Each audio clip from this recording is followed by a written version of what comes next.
Donc, tout d'abord, je tiens à remercier chaleureusement la Cité des sciences et de l'industrie de m'avoir invité à donner cette conférence. Et ça me fait d'autant plus plaisir que je suis né à 500 mètres de là, à Pantin. Donc, bon, j'ai suivi un parcours un peu chaotique entre la Bretagne, Marseille et l'Angleterre, mais ce soir, je me retrouve là où je suis né, en fait. Donc, c'est bon, ça m'émeut. Voilà, donc je vais vous parler d'invisibilité multi-ondes, non seulement pour les ondes lumineuses, donc bon, typiquement les ondes électromagnétiques, mais aussi pour les ondes hydrodynamiques, les ondes mécaniques qui se propagent dans les solides. Ça peut être des ondes de cisaillement, de pression, ou alors des ondes de relais, des sortes de vagues qui se propagent à la surface de la Terre. Le plan de mon exposé est comme suit. Donc, tout d'abord, je vais faire un rappel sur l'invisibilité et je vais essayer de faire la part du mythe et de la réalité. Dans une première partie, je vais parler de réfraction négative qui met l'optique classique sans dessus-dessous. Puis, je parlerai de focalisation des ondes à la surface de l'eau et des plaques. Donc, on verra qu'en faisant des ronds dans l'eau, on arrive à mettre en exergue des phénomènes physiques assez surprenants. La troisième partie, c'est le cœur de l'exposé, c'est les fondamentaux pour l'invisibilité. On va voir d'où ça vient. C'est en fait faire des changements de variables dans les équations de la physique et de l'optique ou de la physique transformationnelle. La partie 4, c'est la continuité de la partie 3, mais appliquée à l'équation des ondes pour les vagues hydrodynamiques. Et la 5, donc c'est la cerise sur le gâteau, c'est comment est-ce qu'on va faire pour dévier les séismes et protéger, on l'espère, les bâtiments. Ce sera suivi donc de questions, conclusions, perspectives. L'invisibilité et autres illusions d'optique. Donc le Cheshire Cat, il va nous suivre pendant tout l'exposé. Alors, j'ai sélectionné pour vous le mirage Fata Morgana parce que j'ai des origines bretonnes. Et donc, la fée Morgane, elle tire son nom en breton de celle qui est née des mers parce qu'elle elle a beaucoup de propriétés qui sont liées à la mer. Notamment, elle est censée pouvoir faire léviter des châteaux ou des vaisseaux au-dessus des mers. Et ça pourrait être dû en fait à une illusion d'optique, notamment avec le château de la forêt de Pimpon qui se reflète dans le lac. Suivant l'angle où on regarde l'image, le reflet du château dans le lac, on a l'impression qu'il lévite en fait. Alors ce Fata Morgana, il était observé par les croisés au large de la Sicile, dans le détroit de Messine. Ils avaient l'impression parfois de voir des vaisseaux qui flottaient, et ça leur faisait vraiment peur parce qu'ils étaient très religieux. Donc, avant même d'arriver au Maghreb, ils étaient déjà, ils avaient l'impression déjà de rencontrer le diable. Et c'était juste un phénomène physique. Donc, à quoi est dû ce phénomène physique? C'est que vous avez des couches d'air qui ont différentes températures, et les couches d'air de différentes températures ont des indices de réfraction différents. Ce qui va en fait guider la lumière suivant des trajectoires courbes. Et si vous avez un vaisseau en face de vous qui est au niveau de l'eau, eh bien, vous aurez l'impression de le voir léviter. Et plus fort que ça, vous en aurez des images successives qui peuvent être inversées. Donc, tour à tour, vous verrez le vaisseau sans dessus-dessous. Et ça s'explique très bien, en fait, avec l'expérience suivante. Donc, c'est un gadget, je pense que beaucoup de gens sont familiers avec. Vous avez un faisceau de fibre optique. Donc, c'est ce qui conduit aussi les informations sur Internet. Et donc là, je génère de la lumière. J'ai les petites diodes. Les diodes, d'ailleurs, ont été mis à l'honneur la semaine dernière, les diodes bleues avec un prix Nobel de physique, comme vous le savez, notamment décerné à Stéphane L. Et là, si je courbe les fibres optiques, si je leur fais changer la trajectoire, vous voyez que la lumière, elle arrive à suivre la trajectoire courbe que j'ai imprimée aux fibres optiques. Donc en fait, c'est rien d'autre que cet effet-là qu'on a quand on a des couches d'air de différentes températures. Ça fait des guides d'ondes. Ça fait des guides d'ondes courbes et qui propagent la lumière suivant des trajectoires bizarroïdes. Alors que notre œil, lui, ce qu'il perçoit, ce qu'il comprend, c'est la trajectoire rectiligne des ondes. Donc finalement, l'expérience de pensée, pour nous, c'est non, la trajectoire des ondes, elle n'est pas courbe, elle peut être uniquement en ligne droite, donc quelque part, notre cerveau rectifie la position du vaisseau, et on a l'impression que le vaisseau lévite. Voilà. Donc, bon, c'est simplement ça, c'est les couches d'air se comportent comme des fibres optiques. Et c'est le principe qui va sous-tendre la cape d'invisibilité. On verra que c'est simplement jouer avec l'indice de réfraction et faire en sorte, en faisant varier l'indice de réfraction spatialement, qu'on puisse faire suivre des trajectoires courbes à la lumière. Donc, transparent suivant. Le biomimétisme. Alors, en fait, les illusions d'optique, elles sont partout dans la nature, notamment chez les papillons dits morpho-butterfly, qui ont une couleur dite structurelle. C'est-à-dire que le bleu que vous voyez, ce n'est pas la pigmentation des ailes du papillon, mais c'est bien sa structure interne. Les ailes du papillon ont un réseau. Donc un réseau, c'est une structure périodique, voilà, ici, qui est imprimée sur ses ailes et qui va en fait gouverner la diffraction de la lumière. Donc un réseau, là, par exemple, typiquement, donc j'ai mon faisceau laser, vous voyez une tache verte. Si je rajoute un petit réseau devant la lentille, qu'est-ce qui va se passer? Eh bien, je vais avoir une expérience de diffraction. Voilà, maintenant j'obtiens un réseau, vous voyez. Au lieu d'avoir une petite tache verte, j'en ai un grand nombre et on voit que ça nous forme un réseau de petits points. Donc ça, c'est dû à la structure interne de la lentille que j'ai rajoutée ici, un réseau. Alors ces réseaux, on les décline en réseaux bidimensionnels, c'est-à-dire sur des surfaces, mais aussi en volume. Et en volume, typiquement, c'est les opales. Donc ce sont des cailloux. Ces cailloux ont une structure interne qui est périodique dans les 3 dimensions d'espace, ce qui va lui conférer des propriétés optiques un peu surnaturelles, parce que le caillou, suivant la direction suivant laquelle vous le regardez, va être tantôt bleu, tantôt vert, tantôt jaune. Bon, voilà. Donc vous voyez ces magnifiques pierres qui, en fait, ont une couleur dite structurelle. La première cape d'invisibilité, en fait, elle a été faite par des gens au Japon qui se sont dit la chose suivante. Pour faire l'invisibilité, ce qu'on veut, c'est voir derrière le personnage le paysage. Alors comment est-ce qu'on fait ça? C'est pas compliqué. On met une caméra derrière le personnage, la caméra filme le paysage derrière le personnage. On va renvoyer à l'aide d'un jeu de miroir cette image sur la cape, le vêtement porté par le personnage, et de cette sorte, voilà, on a l'impression qu'on a réalisé l'invisibilité. Mais là, c'est une invisibilité assistée par ordinateur. On est bien loin de la cape d'Harry Potter. Si on veut s'en rapprocher, ce qu'on voudrait, c'est ne pas avoir donc un système de caméra, d'ordinateur, de traitement d'image. Et aujourd'hui, l'apparatus qui est le plus proche de la cape d'Harry Potter, c'est celui-ci. Donc ça ne ressemble pas trop effectivement à ce qu'on voit dans le film.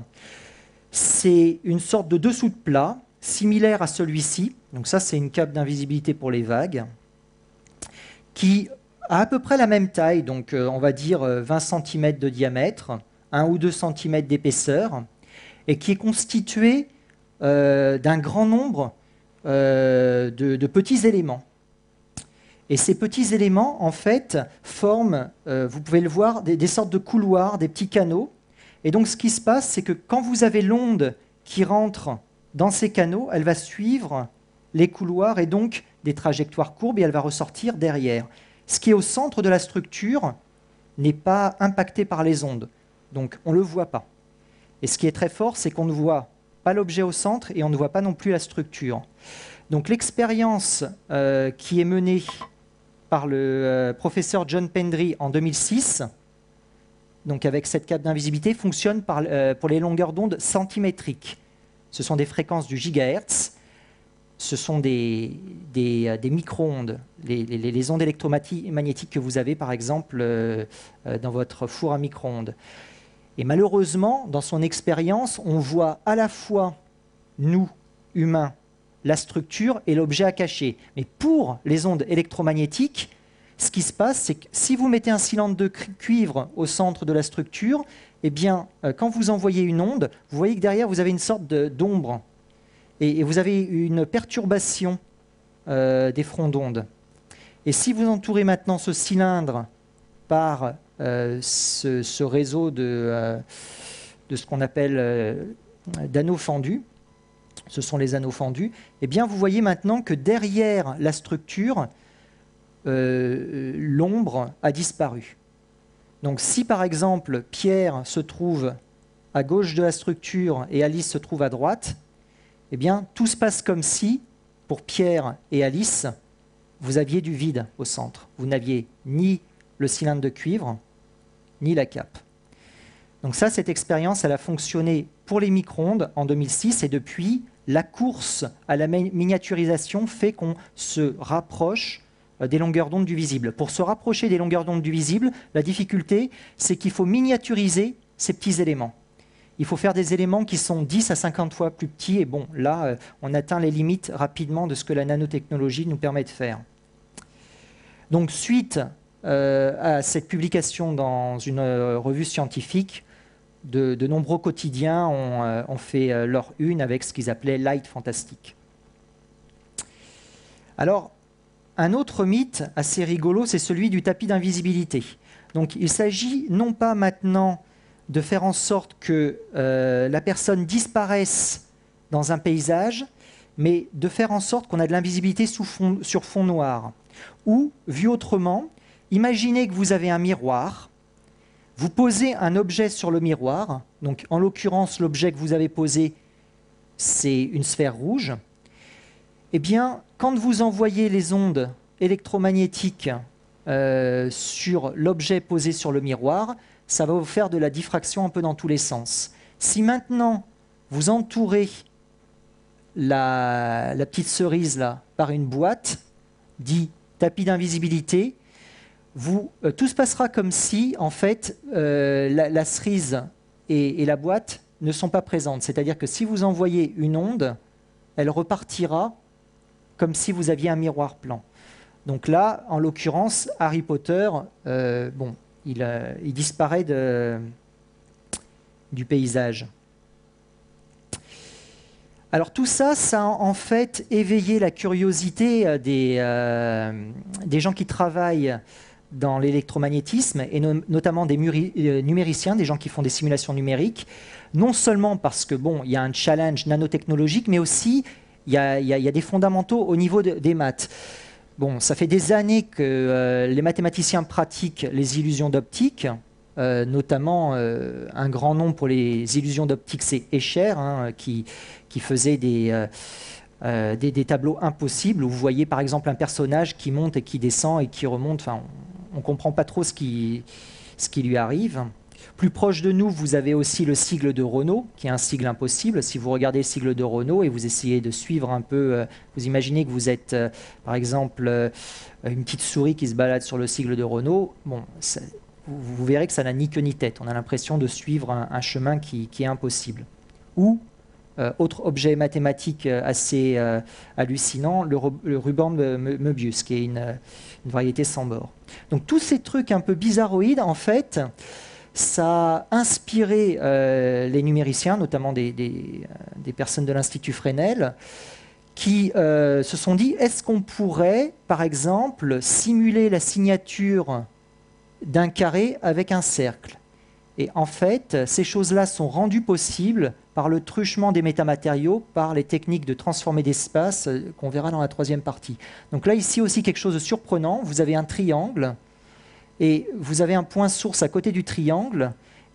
il y a une signature, donc vous voyez une zone d'ombre, vous voyez des fronts d'onde qui sont perturbés, et la signature électromagnétique de ce triangle, on arrive à la reproduire avec un triangle qui a une position différente et un triangle déformé. C'est-à-dire que l'ensemble de ce triangle et de ce triangle déformé simule la signature électromagnétique de cet objet. Donc, pour un observateur extérieur, il est impossible de dire si on a cet objet-là ou ces deux objets-là.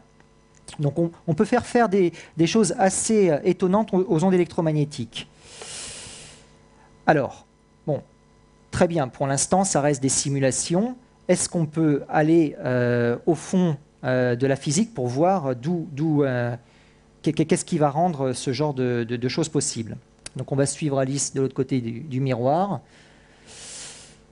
Donc on commence avec les rappels de la loi de Snell-Descartes. N1 sinus θ1 égale N2 sinus θ2. Donc θ1, c'est l'angle que fait un rayon incident avec la normale à une interface, entre l'air par exemple et de l'eau, admettons. N1, c'est l'indice de réfraction de l'air. Alors il faut savoir que l'indice de réfraction de l'air, ce n'est ni plus ni moins que le rapport de la vitesse de la lumière dans ce milieu par celui de la vitesse de la lumière qui se propage dans le vide. Donc l'indice de réfraction, ce n'est qu'un rapport de vitesse. D'accord ? Et quand la lumière, par exemple, est ralentie dans un milieu, ça change l'indice de réfraction.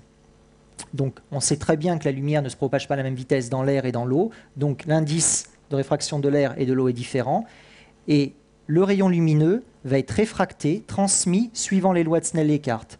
C'est-à-dire que l'angle incident et l'angle transmis sont reliés par cette relation.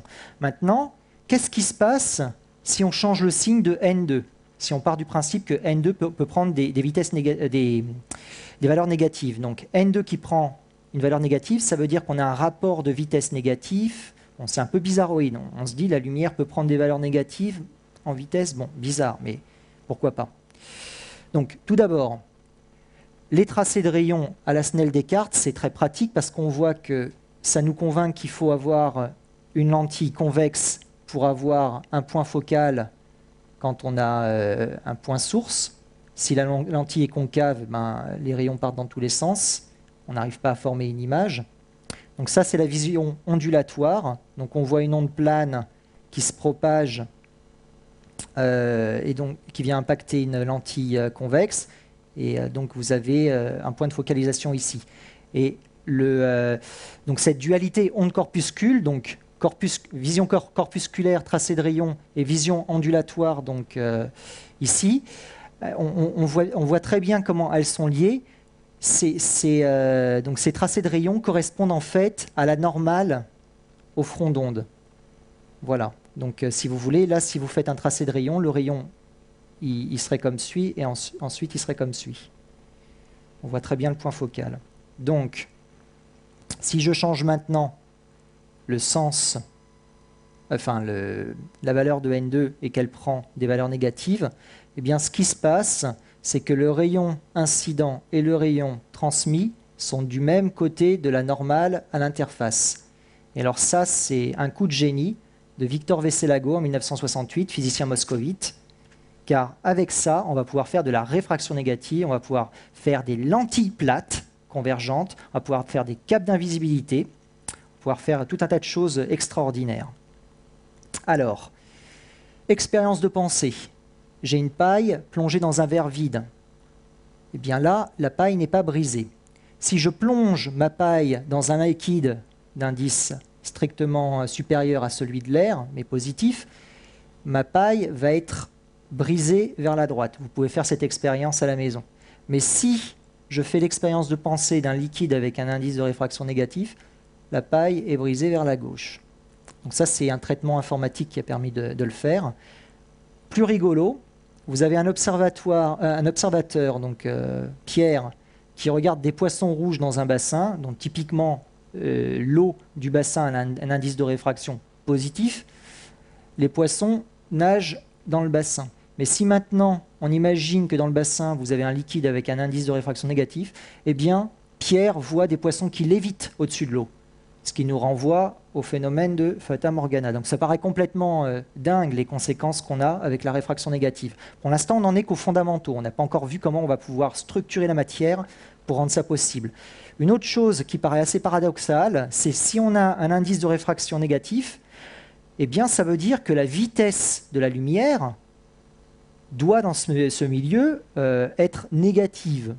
Voilà. Qu'est-ce que ça veut dire? Eh bien en fait ça veut dire que la vitesse de phase, qui correspond en fait au déplacement des crêtes ici, donc vous imaginez, donc, la lumière c'est comme une vague, et vous suivez une crête, eh bien la crête elle se déplace de la droite vers la gauche, alors que dans un milieu d'un dispositif, elle se déplace de la gauche vers la droite. Donc ça fait des choses assez bizarroïdes. Si vous regardez l'onde, elle vient de la gauche, mais dans le milieu d'un disque négatif, elle vient de la droite vers la gauche, et après elle repart de la gauche vers la droite. On a l'impression que l'onde, elle remonte le temps. Bon, en fait, non. Si on veut lever le paradoxe, il faut savoir qu'on peut faire des choses assez délirantes à la vitesse de phase de la lumière, c'est-à-dire si on regarde un point sur une crête, on peut avoir par exemple des vitesses de phase infinies, alors qu'on sait très bien que la vitesse de la lumière dans le vide est indépassable, donc il y a une constante, il y a une valeur limite pour la vitesse de propagation de la lumière. Voilà, donc si on parle de vitesse de phase, on peut dire des choses complètement délirantes, mais si maintenant on parle d'un paquet d'ondes, c'est-à-dire qu'on prend plusieurs ondes collectivement et on les regarde se déplacer collectivement, eh bien, ce paquet d'ondes, il se déplace bien de la gauche vers la droite dans le milieu d'un disque positif et dans le milieu d'un disque négatif. Et ce qui compte, c'est le paquet d'ondes. C'est ce qu'on appelle la vitesse de groupe, c'est elle qui transmet l'énergie. Donc tout va bien, la lumière ne remonte pas le temps. On peut pas, si vous voulez, faire des choses délirantes à la transmission d'informations, par exemple. Alors, une conséquence surprenante, je vous le disais, de l'indice de réfraction négative, c'est qu'on peut avoir une lentille plate. Alors, comment ça se passe? Eh bien, on a une source ici, on émet deux rayons. Et on sait qu'avec réfraction négative, le rayon transmis est du même côté de la normale. Donc là, c'est la normale, donc ça suit ce trajet. Et il y a une deuxième réfraction sur la deuxième interface, donc il vient ici.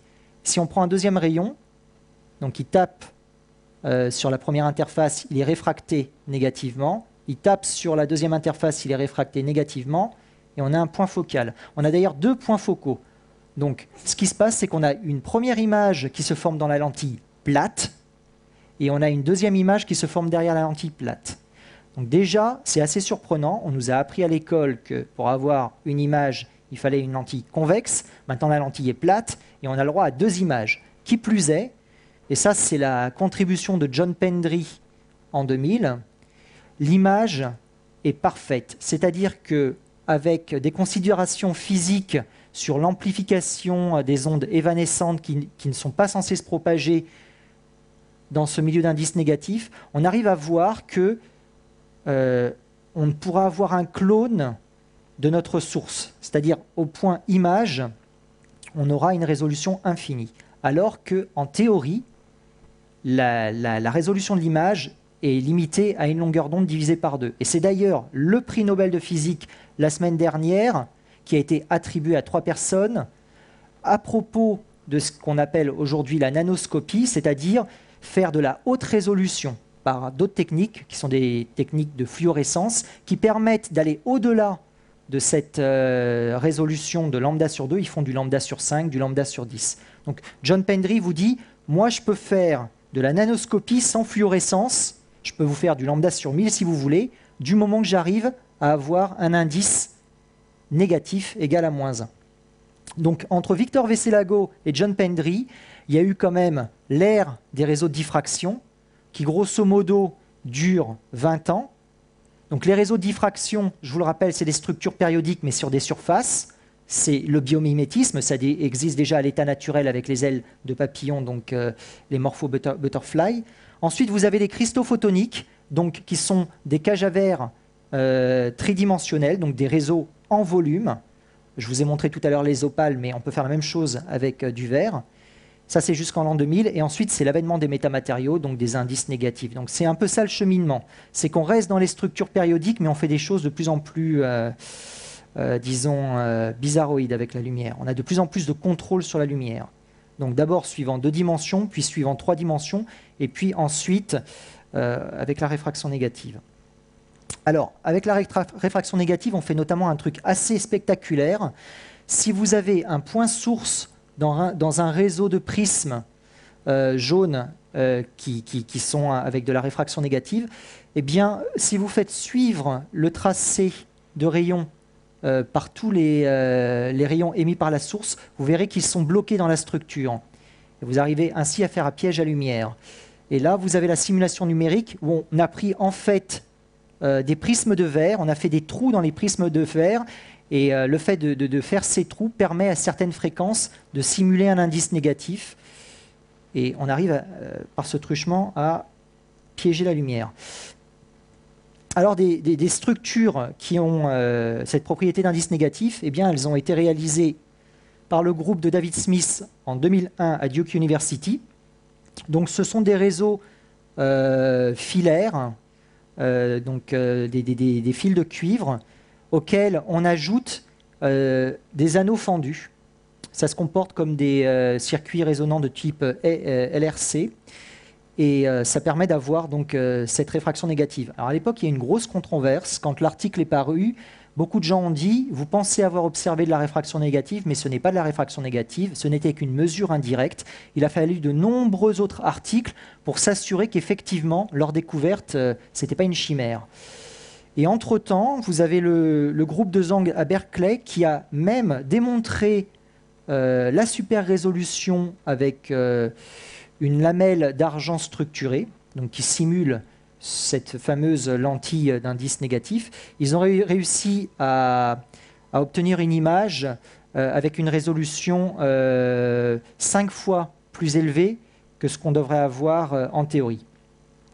Ça vaudrait déjà le prix Nobel. En tout cas, ils font aussi bien que ce que les gens font avec la fluorescence actuellement. Et bon, plus proche de nous, un article qui faisait de la réfraction négative dans toutes les dimensions d'espace. Alors ce qui est assez sympa, c'est que ça se décline non seulement pour la lumière, mais aussi pour d'autres types d'ondes. Par exemple, je ne vais pas trop parler de cette expérience, je vais me focaliser sur les canettes de coca. Un groupe de chercheurs à Paris, à l'Institut Langevin, donc qui est mené par Geoffroy Lerozet et Mathias Fink, a réalisé l'équivalent de la lentille de Pindry avec des canettes de coca. Quand ils envoient des ondes de pression, donc du son, sur ces canettes de coca et qu'ils les font résonner, le réseau de canettes de coca se comporte comme un réseau avec une masse effective négative. Tout se passe comme s'ils pouvaient attribuer un indice de réfraction négatif à ce réseau de canettes de coca, et ils arrivent ainsi à avoir une résolution de lambda sur 20, donc d'un 20e de la longueur d'onde, donc plus de 10 fois mieux que ce qu'on devrait pouvoir faire en théorie. D'autres personnes l'ont fait pour d'autres types d'ondes. Alors la réfraction négative, ça permet aussi de faire de l'invisibilité. Et un type d'invisibilité assez surprenant. Donc on va voir un personnage célèbre qui va rentrer dans cette zone d'invisibilité marquée par le cercle en pointillé, alors que la cape d'invisibilité, elle se trouve ici. C'est-à-dire que la personne, tout en se trouvant à l'extérieur de la cape, va devenir invisible. Donc expérience numérique. On est en train de réaliser cette structure actuellement à Marseille. Les simulations numériques sont assez probantes et on est en train de faire la preuve expérimentale que on peut cacher des objets à l'extérieur de la cape. Donc maintenant vous imaginez la cape d'Harry Potter, vous avez Harry qui est à l'extérieur de la cape et il est invisible.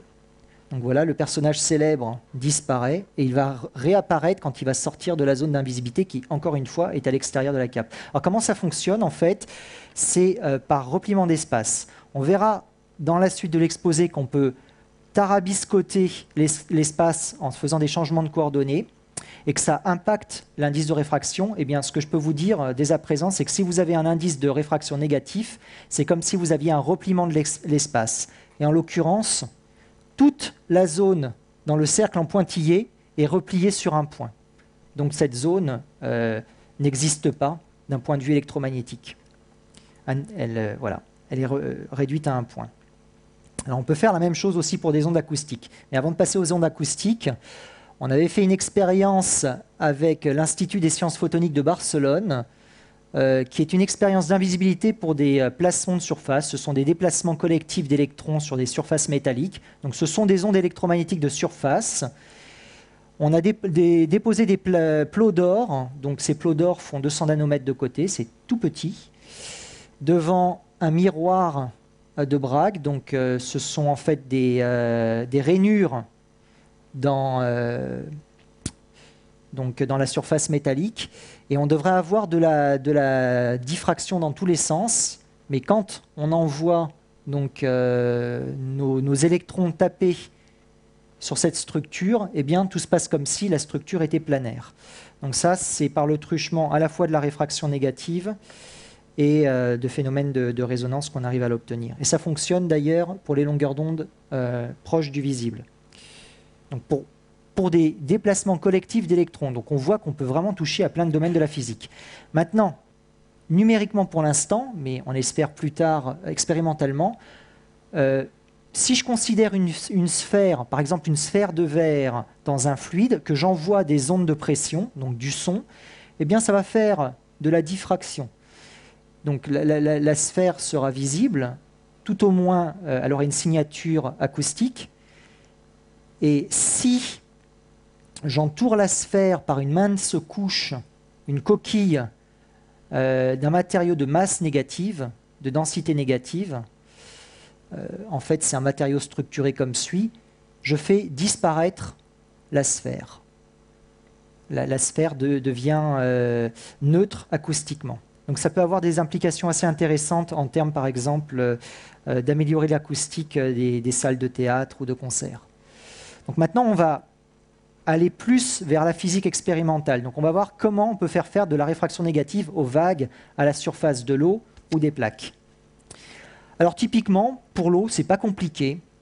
Je prends des tiges de plexiglas, je les plonge dans l'eau, donc j'en ai un réseau, et si je fais des ronds dans l'eau au-dessus du réseau, eh bien j'obtiens une image en dessous. Et le seul moyen d'obtenir une image par une lentille plate, on l'a vu précédemment, c'est d'avoir de la réfraction négative.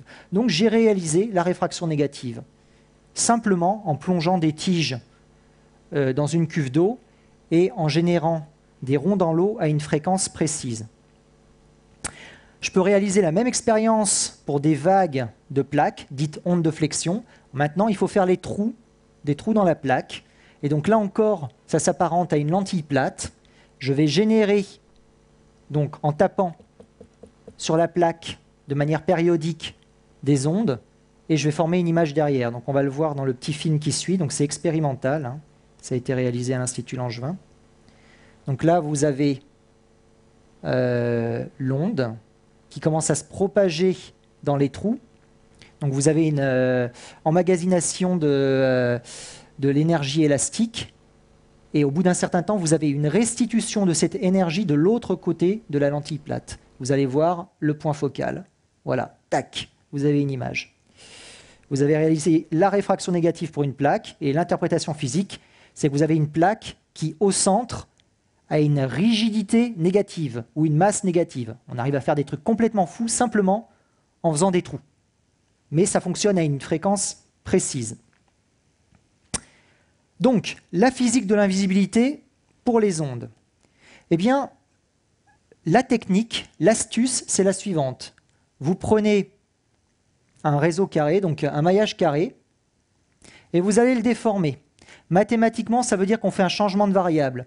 Si vous avez des variables x, y, z pour un maillage carré cubique donc dans l'espace, vous allez maintenant obtenir des coordonnées x', y', z' pour le maillage curviligne qui dépendent des coordonnées de départ.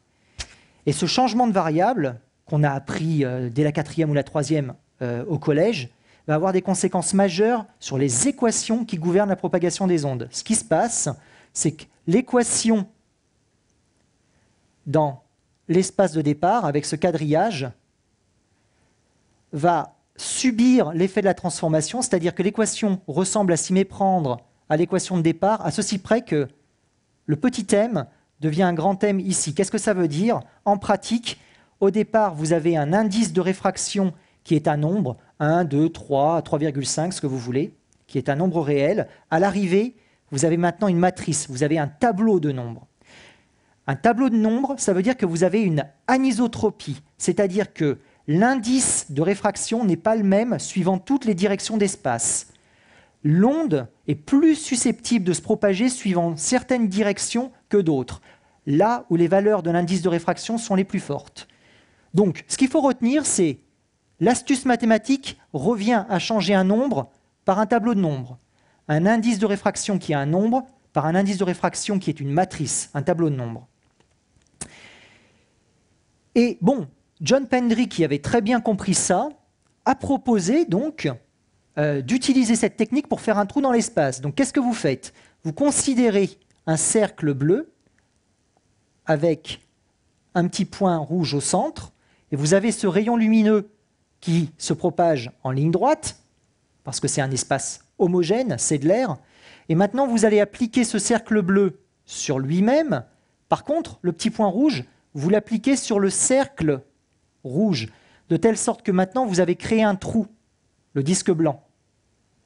Et vous voyez que la zone entre le cercle bleu et le cercle rouge a été compressée et que la métrique est toute déformée.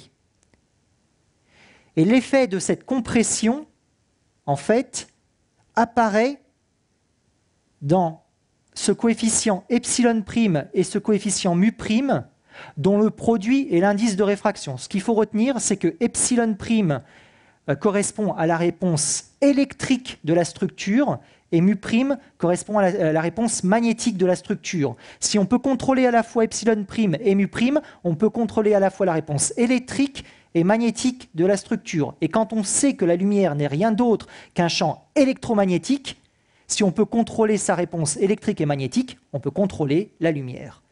Le produit des deux, donc epsilon et mu, c'est l'indice de réfraction. Et comme epsilon et mu, après transformation de l'espace, sont des tableaux de nombres, leur produit est un tableau de nombres, donc l'indice de réfraction est donné par un tableau de nombres. Alors, ça c'était pour les maths, maintenant c'est pour l'illustration. Si vous vous propagez dans la métrique originelle, eh bien, comme la lumière est feignante, elle va suivre une trajectoire droite. Mais si maintenant vous faites subir à cette métrique une déformation locale en créant ce trou, vous voyez que vous déformez localement la métrique, cela va impacter la propagation de l'onde. Donc l'onde, maintenant, elle va se propager comme suit. En ligne droite à l'extérieur de la zone déformée, en ligne droite après, et, je le refais, courbe, trajectoire courbe dans la zone déformée. Voilà.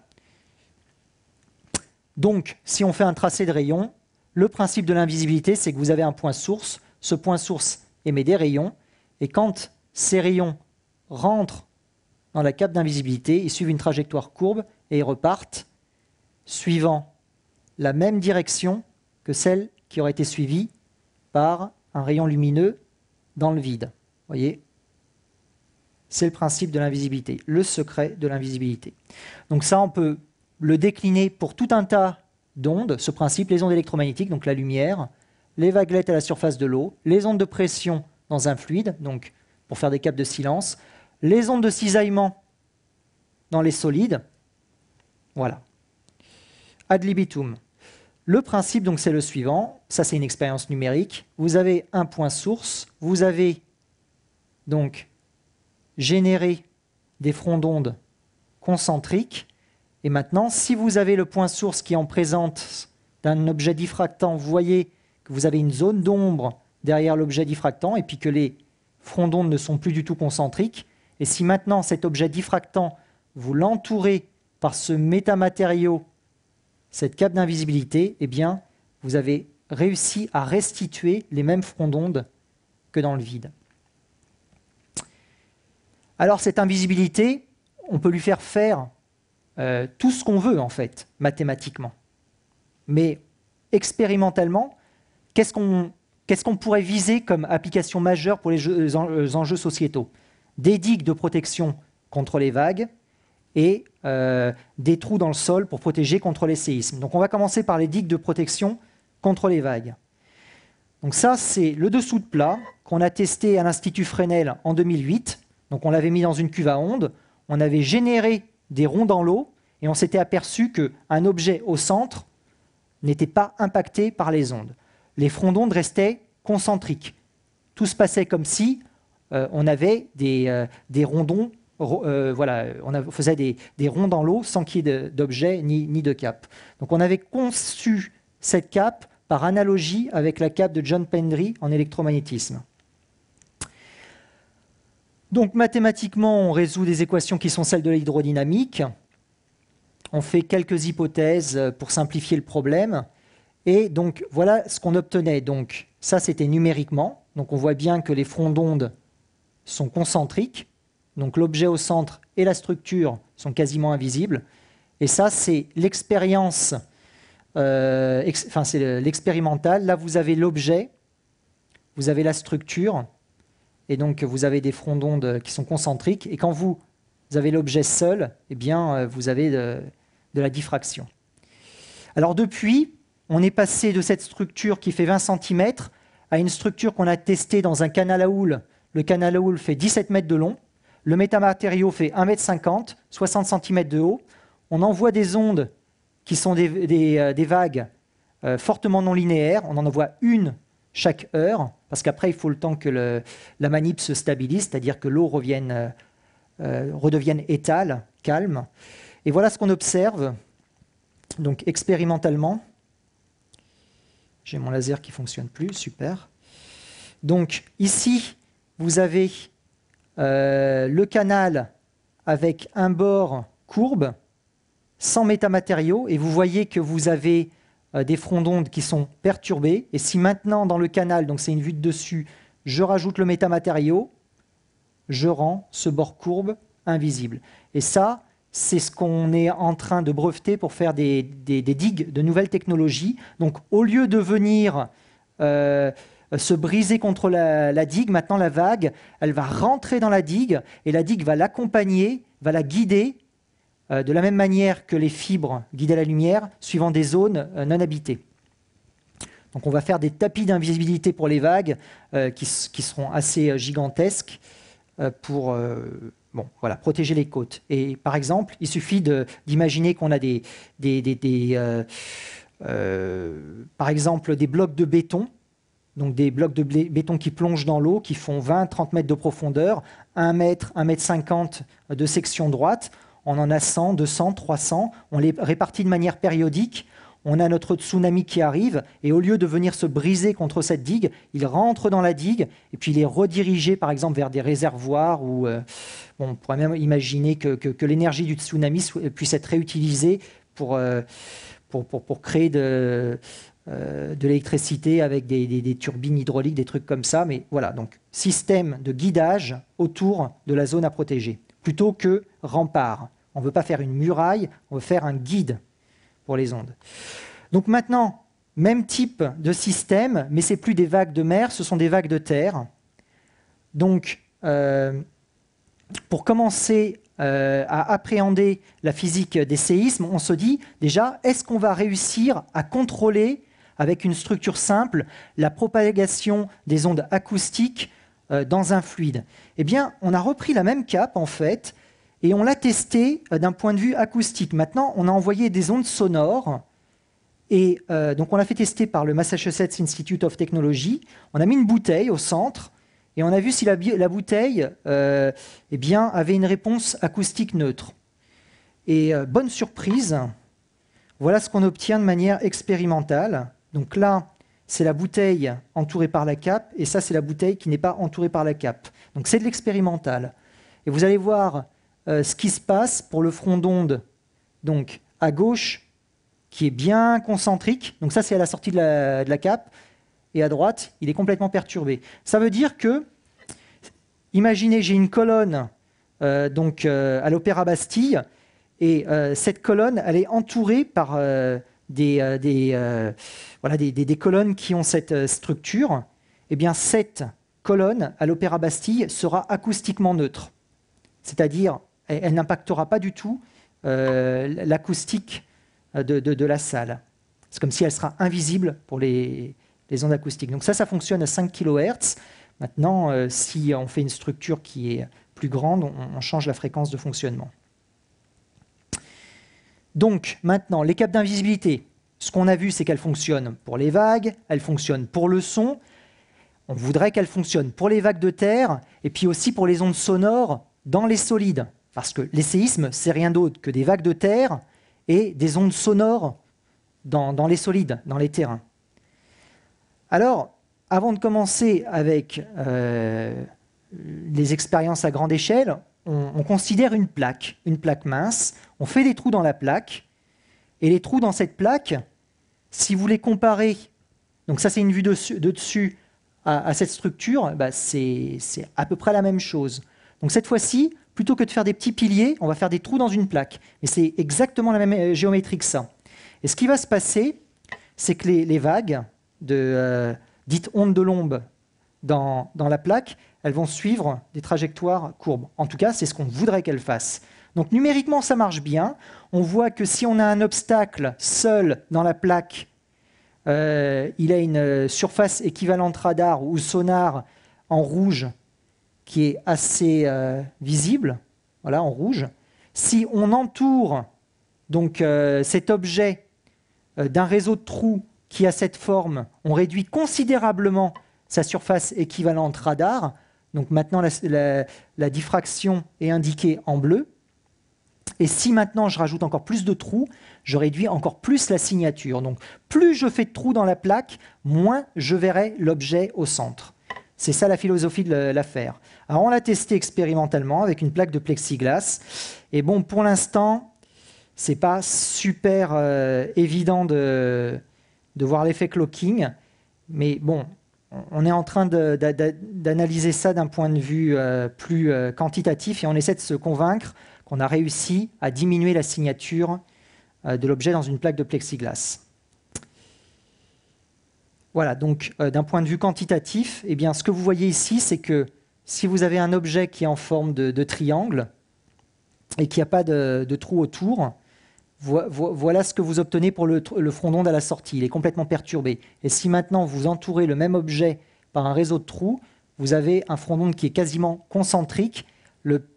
La petite bosse, là, c'est dû au fait qu'il y a un déphasage, dû au fait que les ondes doivent contourner la zone donc dans l'anneau. Et bon, ça induit un retard qui apparaît dans le déphasage du front d'onde. Mais rien de dramatique.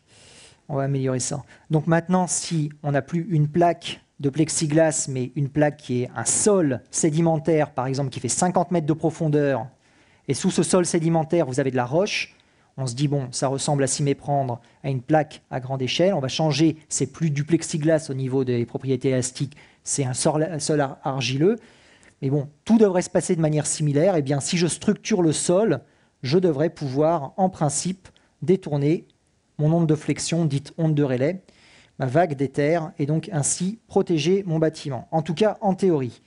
La grande difficulté, c'est que l'onde élastique, elle en fait qu'à sa tête. Il y a à la fois donc, ces ondes de flexion, mais il y a aussi des ondes de volume qui sont à s'y méprendre, des ondes de pression, hein, donc, comme le son dans l'air, mais vous avez aussi des ondes de cisaillement. Voilà. Il y a tout un tas d'ondes qui se baladent dans le terrain argileux. Et la seule chose qu'on sait faire aujourd'hui, en fait, c'est gérer ces fameuses vagues de terre, ces ondes de Rayleigh en surface. Les autres, on n'y arrive pas. C'est trop compliqué. C'est trop compliqué, pourquoi? Parce que si on regarde d'un point de vue transformationnel les équations de départ et les équations d'arrivée de l'élasticité, on se rend compte qu'on arrive à une aberration, on arrive avec des propriétés élastiques du milieu transformé qui sont impossibles du point de vue de la mécanique. On a ce qu'on appelle des tenseurs d'élasticité non symétriques, et ça, c'est pas bon du tout. C'est pas bon du tout. Donc ça marche numériquement, mais en pratique, c'est illusoire de chercher à le faire. Alors bon, même technique qu'avec la plaque de plexiglas, on va faire des trous, sauf que maintenant les trous, il va falloir utiliser des foreuses. Donc on a fait appel à l'entreprise Ménard, qui est une entreprise spécialisée dans le BTP, et ils ont fait des trous pour nous. Donc les trous, là pour l'instant, c'est pas gigantesque. Ils font seulement 5 mètres de profondeur. Ils faisaient 30 cm de diamètre dans cette expérience et ils étaient espacés d'1,75 m. Pourquoi espacés d'1,75 m? Parce qu'on avait une source sismique qui était générée à 50 Hz, ce qui correspond à des longueurs d'onde d'1,75 m. Donc on cherchait à avoir des longueurs d'onde du même ordre que le pas du réseau. Donc cette expérience a été réalisée à Grenoble le 15 août 2012 par l'équipe que voilà. Donc le gars qui tourne la tête, c'est Stéphane Brûlé, c'est l'ingénieur en chef. Ça, c'est le trou, un des 30 trous de la structure. Alors, évidemment, le trou, il n'est pas très joli. On ne fait pas des trous dans un terrain comme on fait des trous dans une plaque de plexiglas.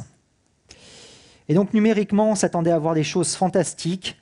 On arrive à faire des sortes d'endoscopes. Donc là, vous avez une source sismique, vous avez un réseau de trous. Et puis derrière, vous avez une directivité pour le signal sismique. Ou alors on arrivait à faire la réfraction négative, donc vous avez un signal sismique et derrière vous avez une image. Donc tout se passe comme si le réseau de trous se comportait comme une lentille d'indice négatif. Mais en pratique, on en est bien loin. Donc ce qu'on sait faire pour l'instant avec notre réseau de trous, c'est on met la source, on a notre réseau de trous, et on se rend compte que au point de la source, l'énergie mécanique est 2 fois plus élevée que ce qu'elle est en l'absence de trous. Alors, ça nous rappelle fortement ce qui se passe pour un point source en présence d'un miroir. Si vous avez un point source qui rayonne en face d'un miroir, il y a une interaction entre la source et le miroir. C'est comme si vous aviez une source virtuelle de l'autre côté, et donc l'énergie de la source est 2 fois plus élevée électromagnétiquement que quand vous avez une source qui rayonne sans miroir. Là, il se passe la même chose. Donc en fait, ce qu'on a réussi pour l'instant à faire, c'est un miroir. Il n'y a pas de lentille à réfraction négative.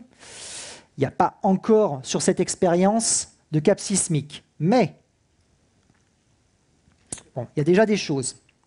Alors, je vais vous montrer quand même le film qui va avec.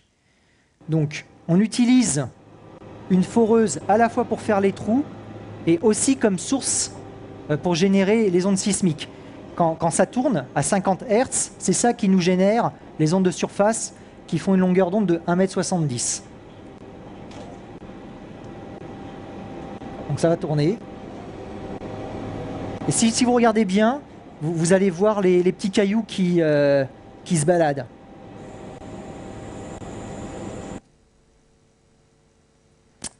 Bon, c'est pas très visible, mais en fait, les petits cailloux, ils bougent normalement et ça fait comme une vague de terre. Ok. J'ai mieux par la suite. Donc, conclusion et perspective. Ce qu'on a vu, c'est qu'on peut faire des câbles d'invisibilité pour la lumière. Donc, sur le principe, encore une fois, de la fibre optique, la câble d'invisibilité, en fait, ça revient à faire quoi? Ça revient à scinder les rayons suivant des trajectoires courbes, à leur faire contourner une zone et à les faire se reformer derrière la zone. C'est ça que ça fait, en fait, la câble d'invisibilité, ni plus ni moins. Maintenant, on essaie de faire la même chose pour les vagues, parce qu'on a en vue des applications pour la protection contre les tsunamis et aussi pour les séismes. Alors, ça c'est très intéressant d'un point de vue applicatif, et on a d'ailleurs reçu des sous de l'Union européenne pour faire ça, mais on est toujours en droit de se poser des questions plus métaphysiques, plus fondamentales. Qu'est-ce qu'on peut envisager de contrôler comme autre type d'onde, voire est-ce qu'on peut aller au-delà des équations des ondes et par exemple s'intéresser au processus de diffusion. Donc, pour ce qui concerne les processus de diffusion, par exemple, la diffusion de la chaleur, eh bien, on s'est réalisé aujourd'hui, en tout cas mathématiquement, des câbles d'invisibilité pour la chaleur. Alors ça veut dire quoi une câble d'invisibilité pour la chaleur? Eh bien, ça veut dire que si vous avez une source, alors là c'est l'expérience, si vous avez une source de chaleur Donc c'est ce qui est en rouge à gauche, et que la source diffuse, donc le bleu c'est du froid, vers la droite, eh bien vous allez pouvoir faire en sorte que la zone au centre soit thermiquement neutre. Alors par thermiquement neutre, qu'est-ce que je veux dire? Ce qu'il faut voir, c'est que les isothermes doivent être rectilignes et parallèles strictement les unes aux autres si on est dans un espace homogène. Dès que vous avez des isothermes qui sont courbes, ça veut dire que vous avez la présence d'un objet thermiquement non neutre. Et donc là, on voit que si on a un objet, on le décèle, vous voyez, les isothermes sont perturbés. Si maintenant on rajoute la structure que voici autour de cet objet, eh bien, on arrive à rectifier les isothermes et donc à faire de l'invisibilité thermique. Ce qui est plus fort, c'est qu'on arrive aussi à limiter l'échauffement de l'objet au centre de la structure. Donc à la fois invisibilité et protection, ce qu'on cherche aussi à faire donc, pour les ondes mécaniques. Alors, un projet qui serait complètement fou, parce qu'on ne les a pas encore détectés, ça serait aussi de faire du clocking pour les ondes gravitationnelles. Les ondes gravitationnelles, ce sont des déformations de l'espace-temps, solution d'équations mathématiques dites équations d'Einstein, donc on peut leur faire effectivement de l'invisibilité, ça nous chante. Et d'ailleurs, les ondes gravitationnelles, en fait, si vous voulez, ou en tout cas, la lumière, on sait déjà qu'elle est courbée par la présence de corps massifs, et donc, en l'occurrence, la fameuse croix d'Einstein n'est rien d'autre qu'un mirage gravitationnel qui peut aussi nous servir de guide, de fil d'Ariane dans cette voie un peu ésotérique. Alors des mathématiciens se sont dit, ok, on peut envisager de jouer avec les équations d'Einstein, donc si on peut jouer avec les équations d'Einstein, on peut jouer avec les fameux trous de verre, c'est-à-dire on peut envisager un métamatériau qui se comporte en tout point comme un trou de verre, c'est-à-dire à l'entrée du trou de verre, vous avez le trou noir, à la sortie, vous avez le trou blanc, entre les deux, vous avez ce tunnel dit wormhole en anglais, et ce wormhole, eh bien, c'est maintenant un métamatériau, et ce métamatériau va en fait singer le comportement de ce trou de verre, donc, qui est digne de Star Trek, et va permettre en fait d'étudier en laboratoire à petite échelle des objets cosmologiques. En tout cas, les matheux l'ont fait, l'ont publié, et ça a fait un petit article dans Nature. Merci pour votre attention.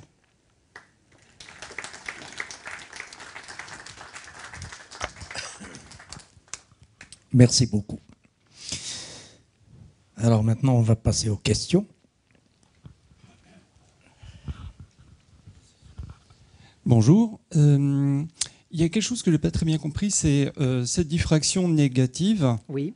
C'est cette cellule en anneau brisé qui la permet. Oui. Et ce que je ne sais pas bien, c'est que c'est pas spécialement à l'échelle du nanomètre, ça peut être assez gros. Donc quel rapport en fait avec les nanomatériaux? C'est ça que je comprends. D'accord. Donc en fait, l'astuce c'est la suivante, c'est qu'aujourd'hui on fonctionne dans les micro-ondes.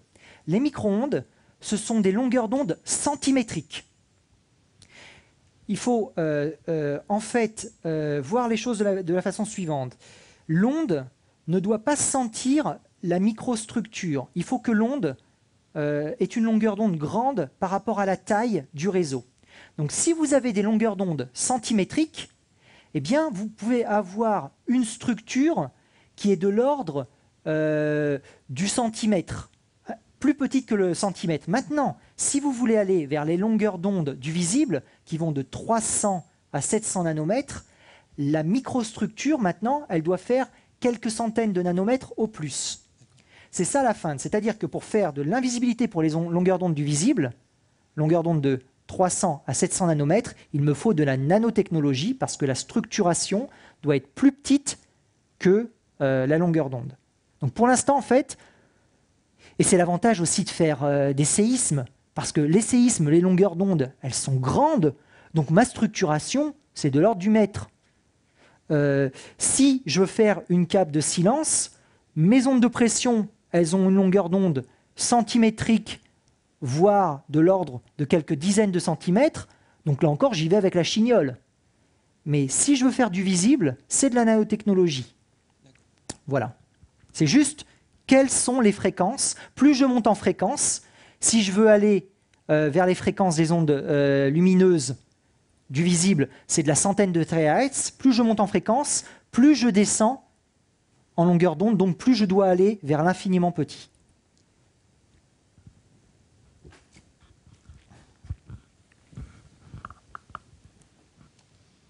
Est-ce qu'il y a d'autres questions? Moi, j'ai une question. Est-ce qu'il y a d'autres applications dans d'autres domaines? Alors voilà, les applications dans d'autres domaines, typiquement, à l'heure actuelle, on essaie de faire la même chose pour les sciences du vivant. Donc les processus de diffusion, il y a la diffusion de la chaleur, mais ça peut être aussi de la diffusion d'espèces chimiques, qui répond à ce qu'on appelle l'équation de Fick. Et en biochimie, aujourd'hui, il y a un enjeu qui est majeur. C'est par exemple, si on veut faire de la diffusion de drogue vers des cellules cibles, des cellules tumorales, eh bien, il faut éviter que la drogue qui est enveloppée par le nanomatériau ne diffuse dans le sang et ne vienne pas impacter la cellule qui est malade. Et ça, on essaie de le faire avec le même genre de technique que ce qu'on fait avec la diffusion de la chaleur, mais maintenant, donc, nano pour les sciences du vivant. En fait, là, ça renvoie à ce qu'il y avait la semaine dernière. On fait ça avec des sphères de graphène. On entoure le liposome de sphères de graphène. Et avec quelques couches de sphères de graphène, on fait une sorte de cape biochimique qui va pouvoir aller diffuser, viser la cellule tumorale exclusivement. Donc numériquement, ça marche bien, mais évidemment, maintenant, bon, voilà, on va tester ça sur des souris, et puis ensuite, on verra bien.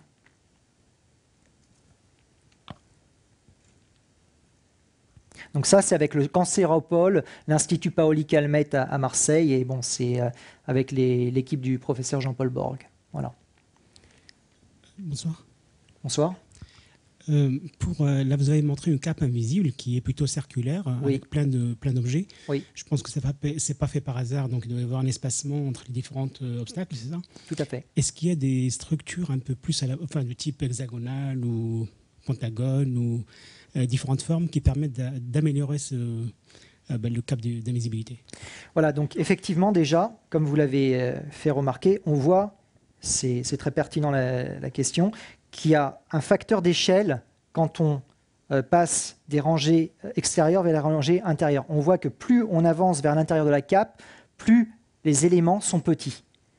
Et c'est une des difficultés aujourd'hui, c'est que si vous voulez faire une cape avec beaucoup de couches, vous devez vraiment arriver vers des petites structurations. Alors oui, notamment, on est intéressé pour faire des réseaux de type nid d'abeilles et compagnie. Si par exemple la cape elle est plus circulaire, mais elle a une structure en forme de losange ou en triangle, c'est-à-dire qu'on peut inventer des capes de formes différentes. Et d'ailleurs, avec des collègues de l'Institut Fresnel, on s'est amusé à faire des capes pyramidales. Donc là, oui, on a une sorte d'arrangement comme ça qui rappelle un peu la structure en nid d'abeille, sauf qu'on a un facteur d'échelle quand on passe des couches externes vers les couches internes de la cape. Mais donc, on peut aussi, oui, envisager des quasi-cristaux pour faire des capes.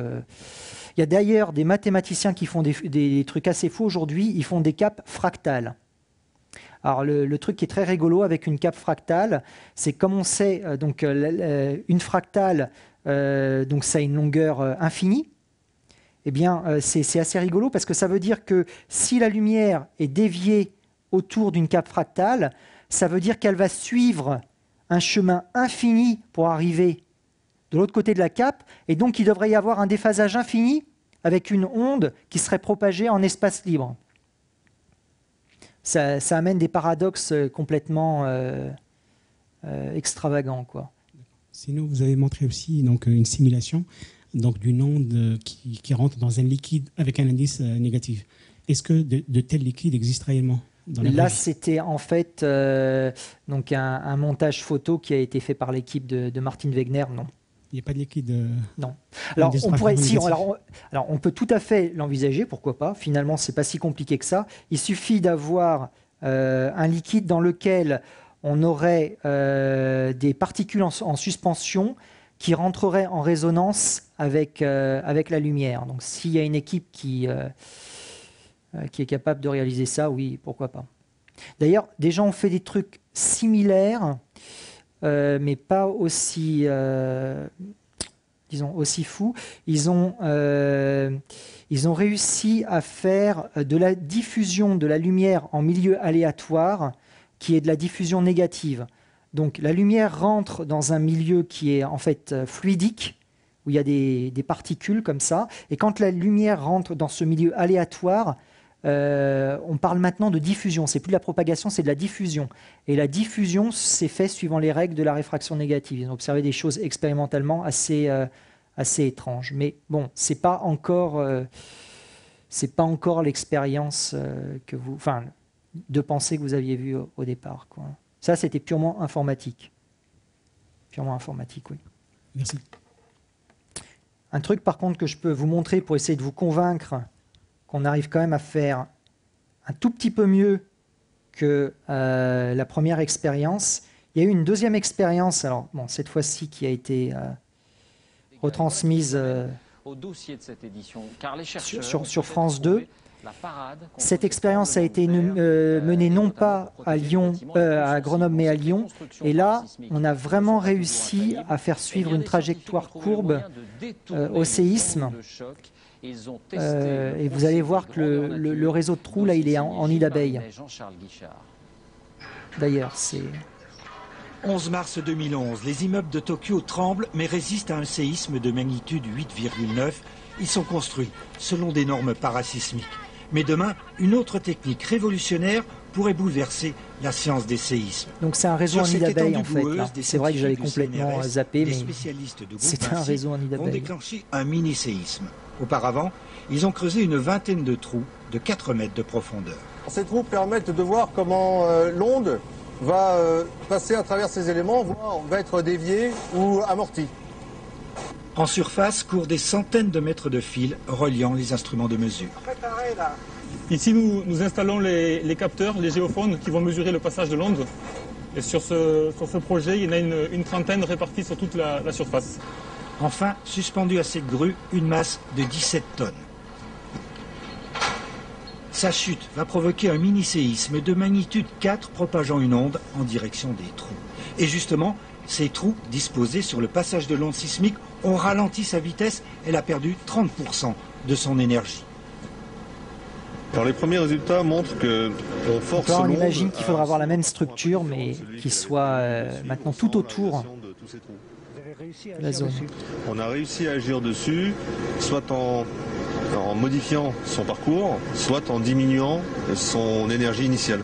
De quoi réjouir des scientifiques persuadés qu'en modifiant le terrain autour des bâtiments avec des tubes ou des poteaux en béton, selon les cas, il est possible de se préserver d'un séisme. Tout l'objet de la manip aujourd'hui, c'est de dire, si vous changez la nature du terrain, donc si vous faites des cratères, si vous rajoutez des pylônes de béton, eh bien, vous allez pouvoir contrôler à loisir les ondes dans ce terrain. Des piliers ou des tubes enfouis autour d'un bâtiment, voilà ce que pourrait être la protection parfaite contre un tremblement de terre. L'onde sismique passe au large. De quoi protéger des sites sensibles, centrales nucléaires, hôpitaux, mais aussi les monuments du patrimoine, comme ici, en Italie, frappés par un tremblement de terre en mai dernier, près de Bologne. Il y a plein de villes dans le monde qui sont des villes de patrimoine extrêmement important, dans lequel on ne sait pas trop intervenir dessus. Ça coûte une vraie fortune d'intervenir sur ces bâtiments, c'est très compliqué. Et si on pouvait intervenir sur toutes les parties périphériques à une échelle bien plus importante que celle de l'expérience, c'est vraiment un axe de recherche parce que ça permettrait de régler beaucoup de problèmes. D'ici là, d'autres expériences devront être menées, cette fois autour de bâtiments situés en zone sismique. Seul un tremblement de terre de magnitude 6 ou 7 pourra confirmer l'efficacité de cette technique nouvelle.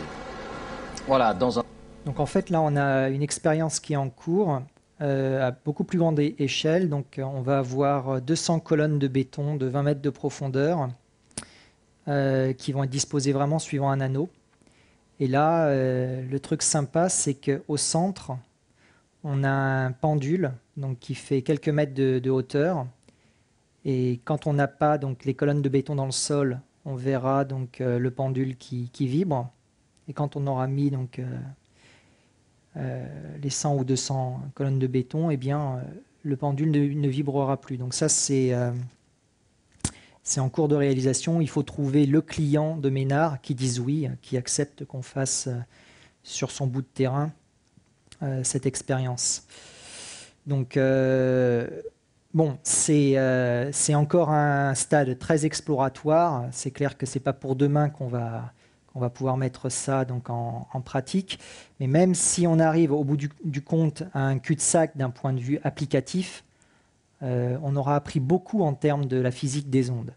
Pour nous, scientifiques du CNRS, ce n'est pas l'aspect vraiment valorisation qui nous intéresse, c'est surtout l'aspect science, faire avancer les sciences. Et là, quand même, c'est des choses qui sont très, très intéressantes. Pouvoir faire en sorte quand même de faire suivre des trajectoires donc, par anisotropie effective du terrain, des trajectoires courbes aux ondes, c'est quand même assez fascinant, quoi. Et surtout de pouvoir le décliner sur différents types d'ondes, encore une fois. Les vagues de terre, les vagues de mer, les ondes lumineuses, les ondes de pression, c'est quand même assez sympa, c'est universel comme concept. Vous prenez une métrique, vous tordez la métrique, ça vous induit des propriétés anisotropes. Donc encore une fois, au lieu d'avoir des nombres qui définissent les paramètres de la matière, maintenant vous avez des tableaux de nombres. Et donc ça c'est un principe très, très général.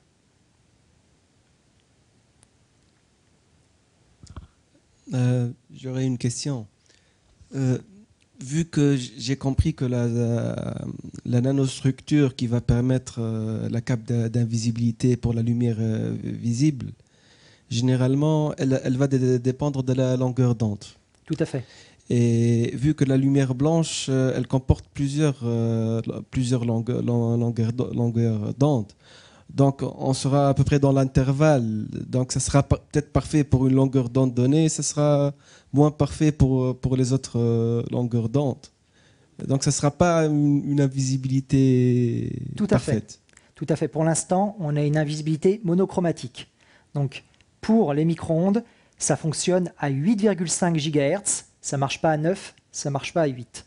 Donc la longueur, la bande de fréquences sur lesquelles on a ce qu'on appelle le clocking, l'invisibilité est très étroite. Donc effectivement, les chercheurs maintenant, ce qu'ils veulent faire, c'est d'abord étendre la bande de fréquences où ça fonctionne et ensuite aller vers les longueurs d'onde du visible. Donc il y a un peu ce jeu, à la fois dans les micro-ondes, de faire des structurations toujours plus compliquées pour augmenter la bande de fréquence où ça fonctionne, mais aussi aller vers la miniaturisation. Et c'est vrai que ce n'est pas demain la veille qu'on aura la cape qui fonctionne en lumière blanche. Mais bon, si on arrive déjà à contrôler une certaine partie du spectre, ça sera déjà très intéressant. Dans le même sens de l'idée des matériaux nanométriques, ouais. En fait, nanomètre, c'est à peu près... Un milliardième. Ça revient aux tailles des molécules et aux tailles des atomes, à peu près.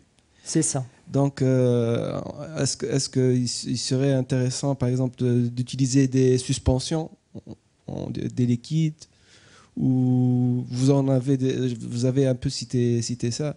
Donc, pour obtenir cette structure, on pourrait utiliser des suspensions, des liquides.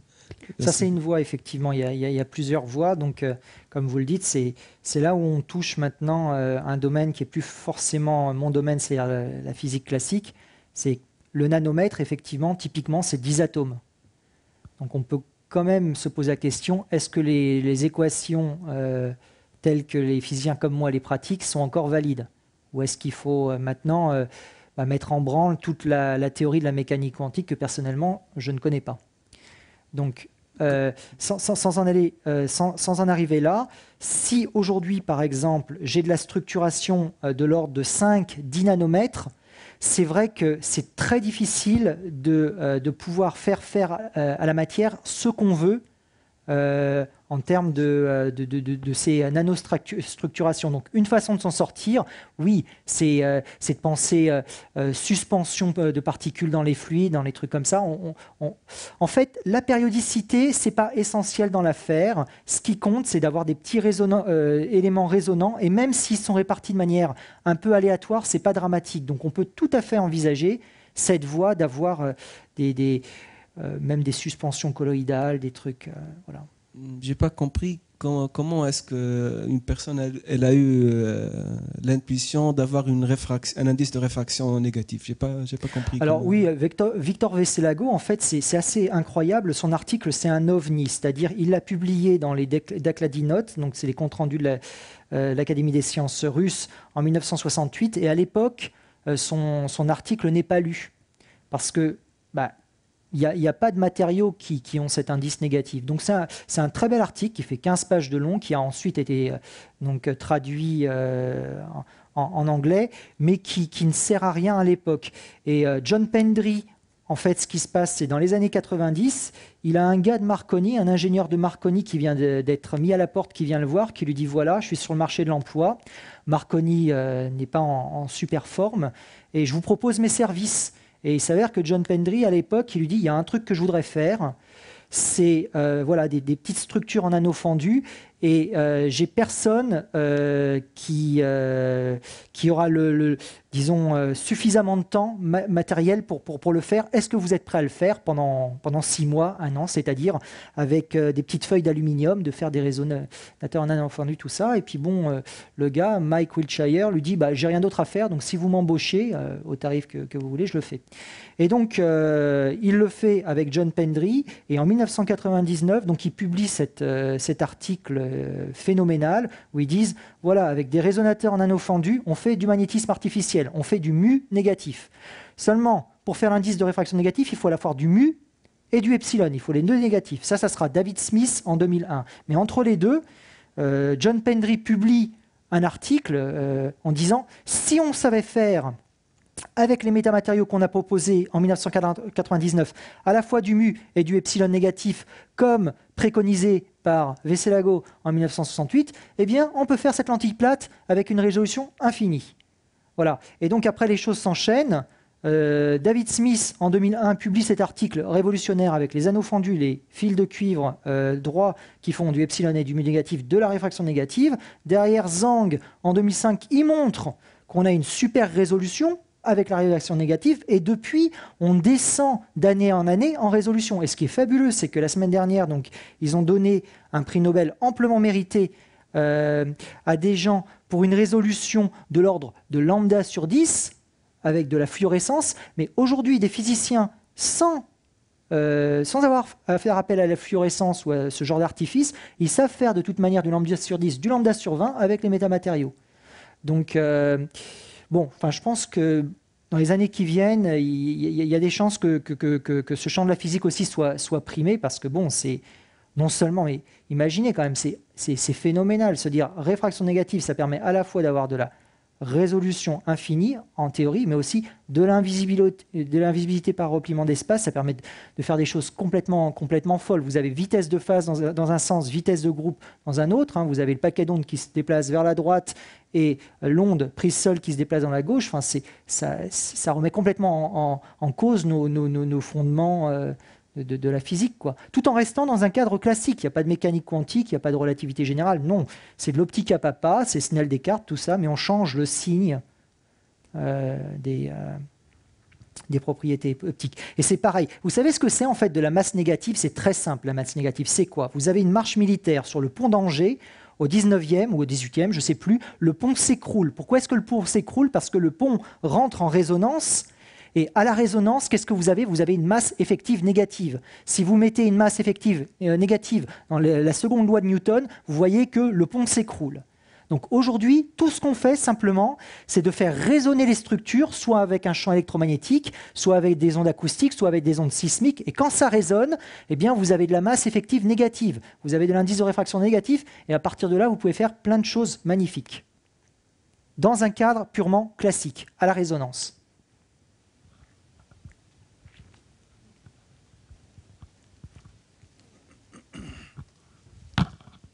Est-ce que les militaires s'intéressent à ces technologies? Ils financent une thèse, notamment chez nous. Alors eux, ils sont intéressés par la cape thermique, parce c'est intéressant pour eux, pas pour moi. Mais eux, ça les intéresse d'un point de vue, effectivement, signature thermique pour la vision infrarouge de nuit, quoi.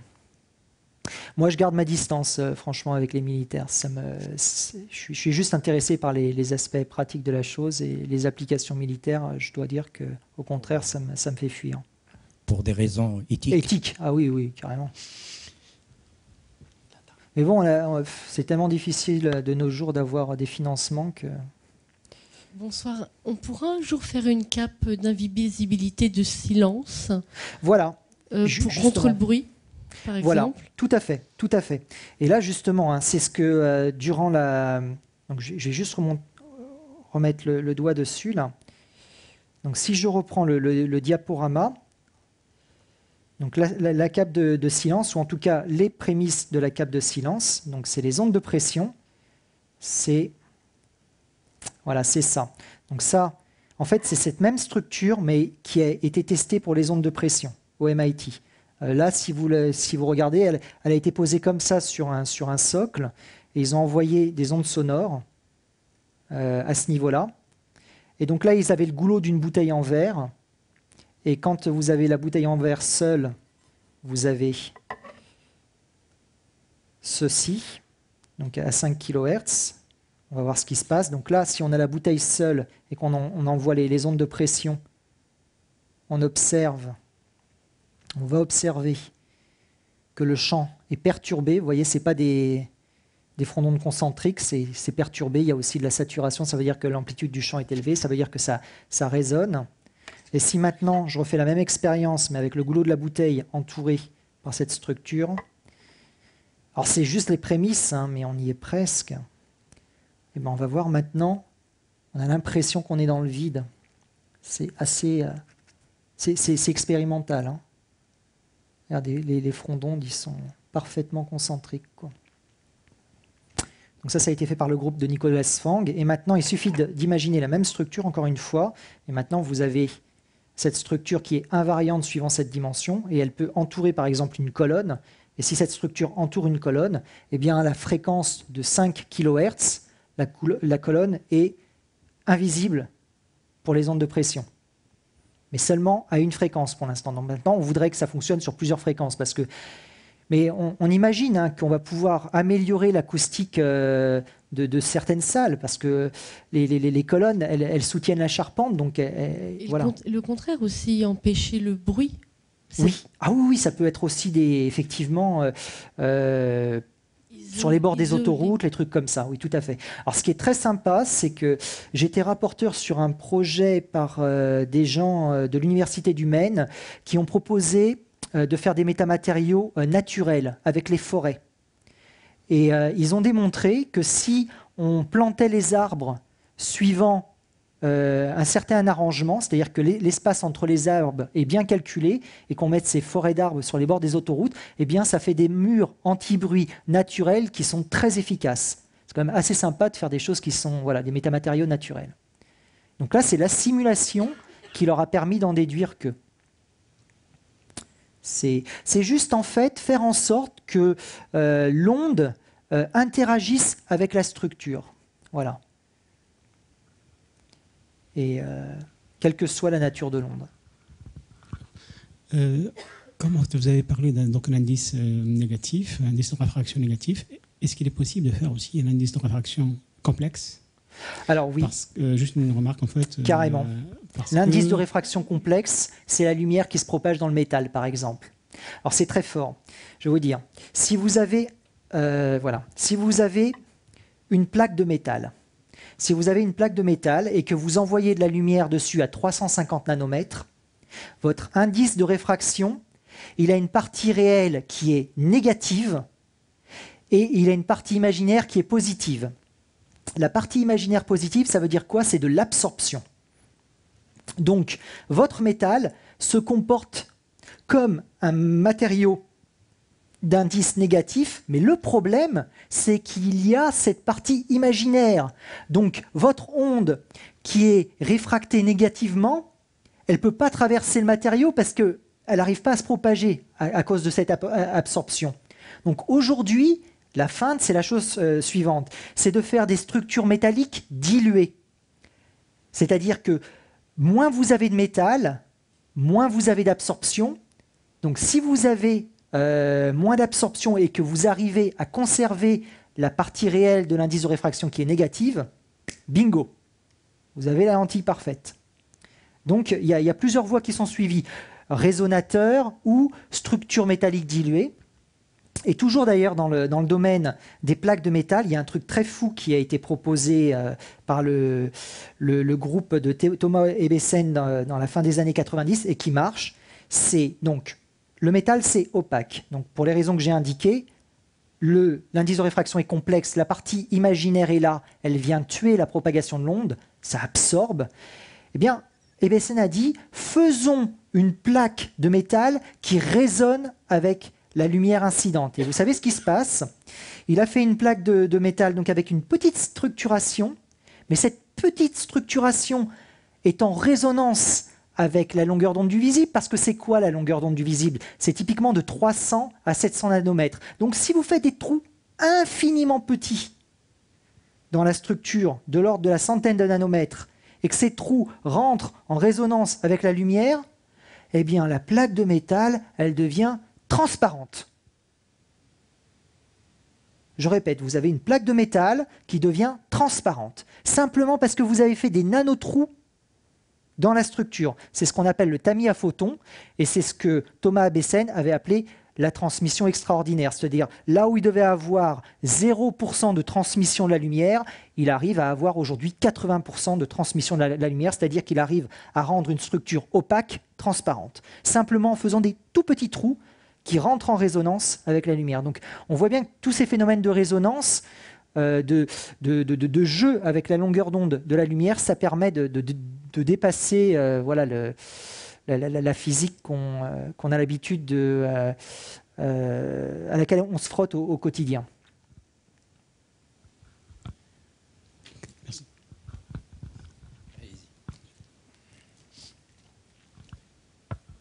Oui, j'ai bien compris le système thermique, mais pourtant c'est pas une onde. La transmission thermique. Tout à fait, c'est de la diffusion, oui. C'est la diffusion. Ouais. Ça fonctionne de la même chose. Je ne fais pas le rapport mathématique. Alors, le rapport mathématique, en fait, c'est le suivant. C'est que pour la thermique, donc on a pris l'équation de la thermique. Donc, c'est l'équation de Fourier, en fait. Voilà. Donc, on a pris l'équation de la thermique. Donc, ce qui change par rapport à l'équation des ondes, c'est que la dérivée par rapport au temps, c'est une dérivée première. Donc, évidemment, on ne peut plus inverser la flèche du temps.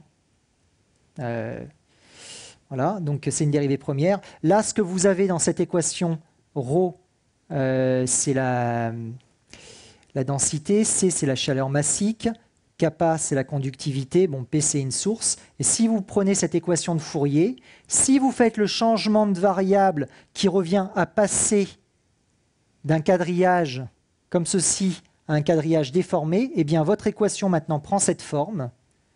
Et dans, à la place de ce nombre qui définit la conductivité, vous avez maintenant une matrice, un tableau de nombres.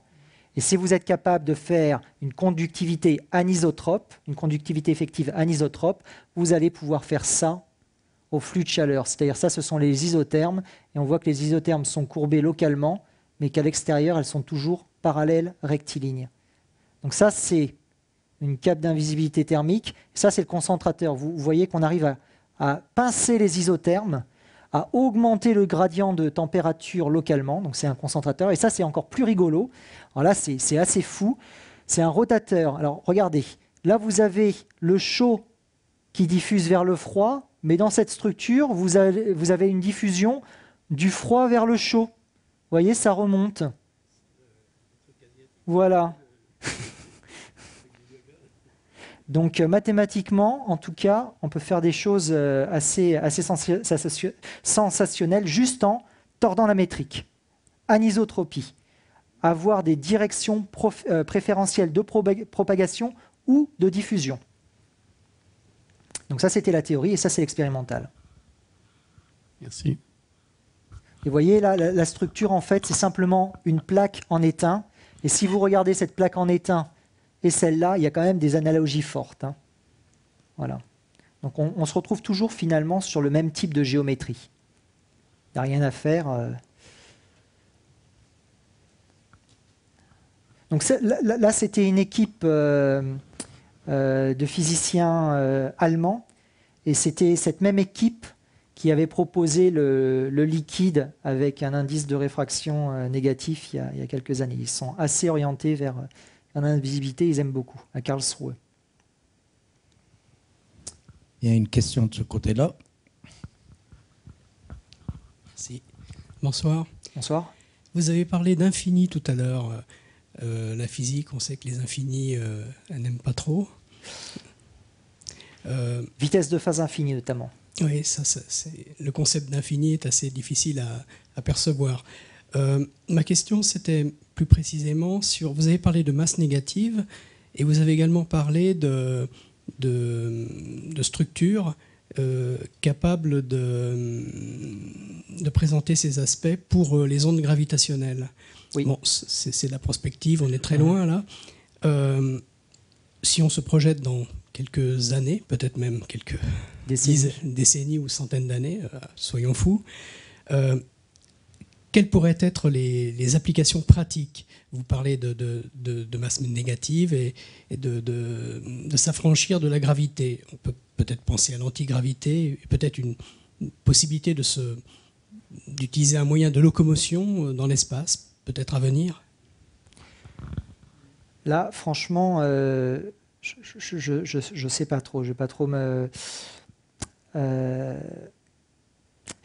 En fait, ce que je peux vous dire, c'est que nous, à l'Institut Fresnel, donc on est des opticiens, et ce qu'on a su faire, donc sans aller vers vraiment les ondes gravitationnelles, c'est singer le comportement d'un trou de verre pour des placements de surface.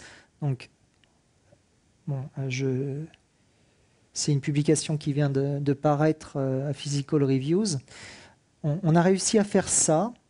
On a réussi à faire ça pour des placements à la surface d'un métal. Tout se passe comme si, donc, vous avez deux trous dans le métal et vous faites un tunnel entre les deux trous et vous faites se propager de la lumière du trou A au trou B. Vous avez des placements qui se propagent sur la surface. Les placements n'interagissent pas avec la lumière, d'une part. Et d'autre part, ce qu'on a réussi à obtenir aussi, c'est un peu un principe d'ubiquité pour la lumière, c'est-à-dire qu'on fait en sorte, si vous voulez, d'arriver du point A au point B instantanément. Alors, il y avait déjà une publi, donc ça s'appelle une cape spatio-temporelle. Il y avait déjà une publi à Nature il y a 2 ou 3 ans, donc des gens qui avaient réussi effectivement à cloquer un événement. C'est-à-dire que vous faites à la fois du clocking en espace et en temps, mais nous, on a été jusqu'à proposer donc ce principe donc de trou de verre plasmonique. Et bon, on a mis 18 mois pour convaincre les rapporteurs, mais voilà, mais ça reste à des toutes petites échelles. Après, maintenant, aux très grandes échelles, moi j'en sais rien. Ce que je peux dire, c'est que il me semble que c'est un principe universel là qu'on a, c'est-à-dire on joue avec les équations, et s'il y a des gens qui sont très forts avec les équations de la gravité, ce qui n'est pas mon cas, bien, et si ces gens sont très forts aussi en termes d'interprétation physique, peut-être que oui, pourquoi pas. Je veux dire, Star Trek, c'est au bout du chemin, quoi. Il faut pas s'empêcher de rêver non plus. Hein. Je veux dire, bon, quand aujourd'hui la NASA veut aller sur Mars, ça paraît déjà complètement fou, quoi. Il y a 20 ans, on aurait dit non. Aujourd'hui, ça paraît... Voilà, donc tant qu'on est au niveau des équations, je suis assez à l'aise. Mais après, c'est vrai que pour les ondes gravitationnelles, en plus, c'est même pas détecté. Donc, bref. Donc ça, c'était des mathématiciens. Je veux dire, ces gars-là, ce ne sont pas des astrophysiciens, ce sont des matheux qui ont proposé ça. Et ça a fait, bon, ça a fait sourire pas mal de physiciens qui se sont dit que bon, c'était très joli du point de vue de la théorie, mais c'était complètement hallucinogène, quoi.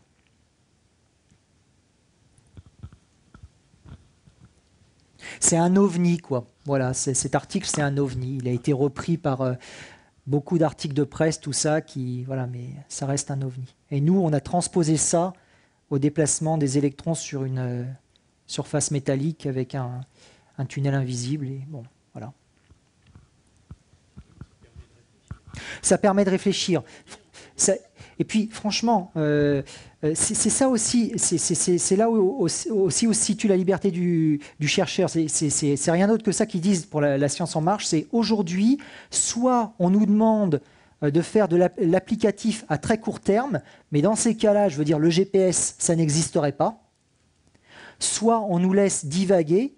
Peut-être que 90% de cette recherche finira dans un cul-de-sac, mais que la réponse soit positive ou négative, on aura répondu à la question. Et bon, voilà, une fois que la problématique elle est bien posée, il n'y a rien qui nous empêche de... Voilà, c'est ça. C'est un programme de recherche comme un autre. Mais le problème aujourd'hui, c'est qu'on veut plus... Enfin, l'Agence nationale de la recherche ne veut plus financer ce genre de choses. C'est-à-dire que nous, si on veut se faire financer, il faut qu'on ait toujours un truc applicatif à court terme qui les fasse rêver.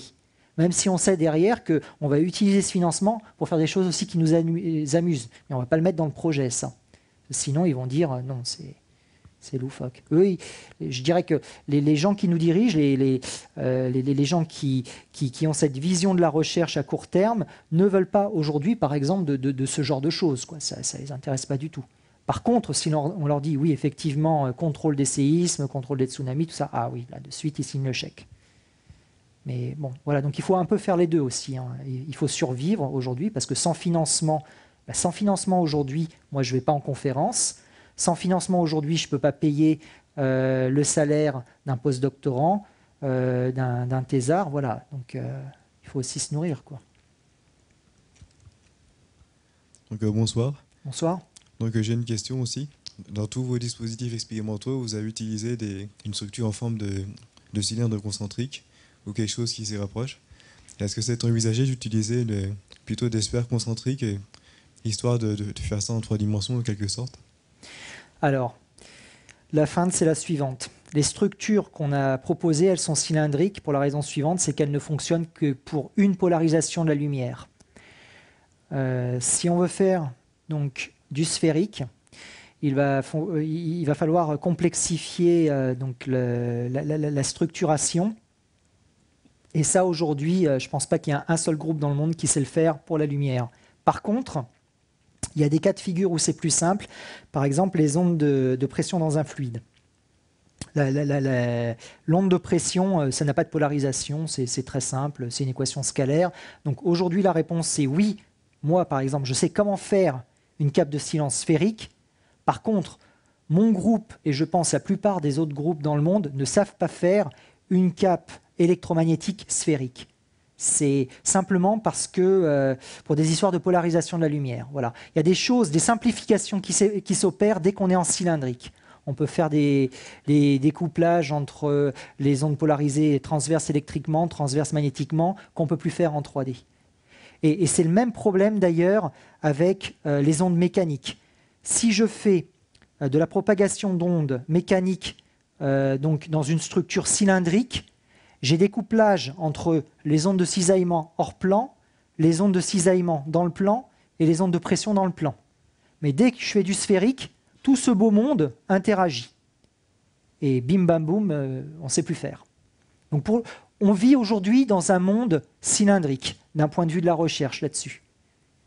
Le sphérique, c'est pour plus tard. D'accord, merci.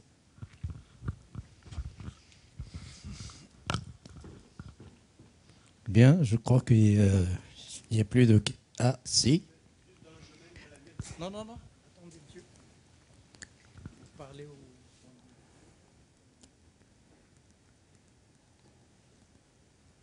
Dans le domaine de la médecine, est-ce qu'on envisage des applications?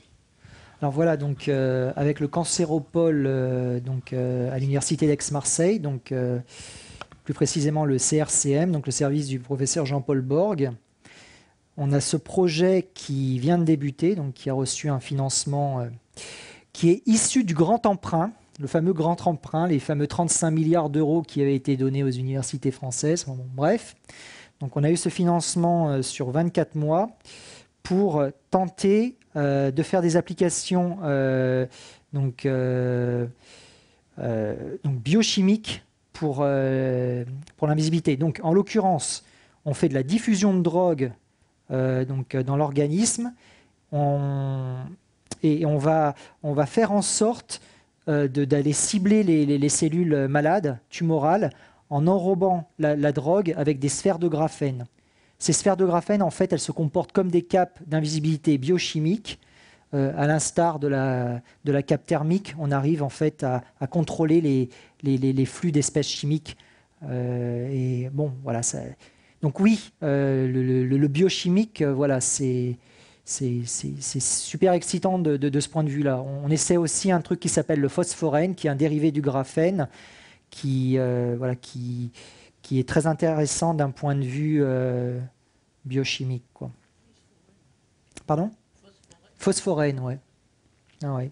Donc, en fait, depuis la découverte du graphène, bon, tout le monde le sait aujourd'hui, le graphène incroyable, c'était un étudiant en thèse qui utilisait des bouts de scotch pour arriver à laminer à retirer des couches comme ça de graphite. Bon, ok. Donc aujourd'hui, le graphène, les gens savent même le produire avec de la croissance cristalline, tout ça. Mais le dernier né des dérivés du graphène, c'est le phosphorène. Donc pour l'instant, c'est seulement une dizaine d'articles dans des revues scientifiques, mais ça a un gros avantage par rapport au graphène, c'est que le graphène, c'est une structure qui n'a pas de bande interdite. Donc on ne peut pas faire de switch on-off avec le graphène, sauf si on fait par exemple des nanorubans. Tandis que la phosphorène, ça a la conductivité extrême du graphène, mais ça a aussi les bandes interdites. Donc c'est le meilleur des mondes. Le problème du phosphorène, c'est que, d'un point de vue modélisation, c'est très, très, très ardu. Donc là, il va falloir avoir tout un arsenal de programmes numériques qu'il va falloir mettre en branle pour pouvoir explorer un peu les possibilités. Mais bon, le graphène n'a pas dit son dernier mot. Effectivement, c'est incroyable comme il essaime dans tous les champs de la physique, là. Et notamment, je pense qu'en biomédical, là, sur le projet 1 milliard d'euros européen sur le graphène, d'un point de vue médical, ils ont plein de visées thérapeutiques en vue. Donc nous, on est intéressés par les sphères de graphène. Voilà. Les sphères de graphène, on met notre drogue dans les sphères de graphène et on injecte ça à des souris qui ont des cellules tumorales et on voit ce qui se passe. Donc numériquement, on voit des choses, peut-être qu'expérimentalement, on ne les verra plus. On espère qu'on verra des choses, mais rien de... Voilà, c'est de la recherche. Peut-être que dans 2 ans, finalement, ils nous auront donné de l'argent pour rien. Nous, on sera bien amusés, puis eux, ils auront perdu leur argent, quoi. Bien, merci Sébastien Guénaud. On suivra vos travaux et les travaux de l'Institut Fresnel. Peut-être il y aura d'autres découvertes, d'autres applications. C'est très passionnant. Merci. Merci à vous.